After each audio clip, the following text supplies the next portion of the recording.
ಎರಡನೆಯ ಸುತ್ತು ದೀರ್ಘವಾದ ಉಸಿರು ತಗೊಳ್ಳಿ. ಓಟಕ ರೇಚಕ.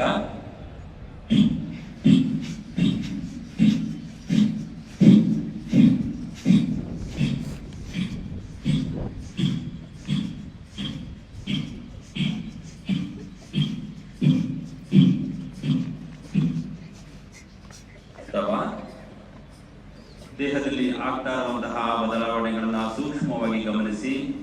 ನಮಗೆ ತಕ್ಷಣಕ್ಕೆ ಉಸಿರಾಟದ ಅವಶ್ಯಕತೆ ಕಂಡು ಬರ್ತಾ ಇಲ್ಲ. ಹೆಚ್ಚಿನ ಪ್ರಮಾಣದಲ್ಲಿ ನಮ್ಮ ದೇಹಕ್ಕೆ ಆಮ್ಲಜನಕ ಸರಬರಾಜಾಗಿರುತ್ತೆ. ಆ ಸ್ಥಿತಿಯನ್ನು ಗಮನಿಸ್ತಾ ಅಂತಿಮ ಸುತ್ತು ದೀರ್ಘವಾಗಿ ಉಸಿರು ತಗೊಳ್ಳಿ.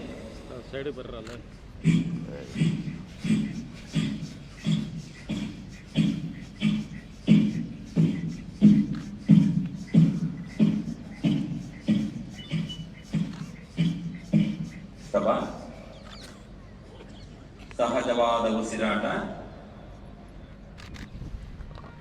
ಕಪಾಲಭಾತಿ ಅಭ್ಯಾಸವನ್ನು ಮಾಡೋದ್ರಿಂದ ತಲೆಬುರುಡೆ, ಮೂಗಿನ ದ್ವಾರಗಳು, ಉಸಿರಾಟದ ನಾಳಗಳು ಶುದ್ಧಿಯಾಗುತ್ತವೆ. ಶ್ವಾಸಕೋಶಗಳಿಂದ ಕಫವನ್ನು ಹೊರಹಾಕಿ ಅಸ್ತಮ ಕಾಯಿಲೆಯನ್ನು ಶಮನಗೊಳಿಸಬಹುದು. ಮುಂದಿನ ಅಭ್ಯಾಸ ನಾಡಿ ಶೋಧನ ಪ್ರಾಣಾಯಾಮ. ಎಡಹಸ್ತ ಚಿನ್ಮುದ್ರೆಯಲ್ಲಿರಲಿ. ಬಲಹಸ್ತವನ್ನ ನಾಸಾಗ್ರ ಮುದ್ರೆ. ಹೆಬ್ಬೆರಳಿನಿಂದ ಬಲಹೊಳ್ಳೆಯನ್ನು ಮುಚ್ಚಿ ನಿಧಾನವಾಗಿ ಎಡಹೊಳ್ಳೆಯಿಂದ ಉಸಿರು ತಗೊಳ್ಳಿ. ಎಡಹೊಳ್ಳೆಯಿಂದ ಮುಚ್ಚಿ ಬಲಹೊಳ್ಳೆಯಿಂದ ನಿಧಾನವಾಗಿ ಉಸಿರನ್ನು ಹೊರಹಾಕಿ. ಬಲಹೊಳ್ಳೆಯಿಂದ ನಿಧಾನವಾಗಿ ಉಸಿರು ತಗೊಳ್ಳಿ.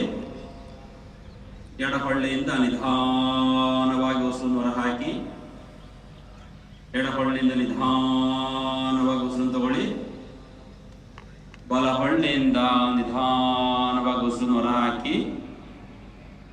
ಬಲಹೊಳ್ಳೆಯಿಂದ ನಿಧಾನವಾಗಿ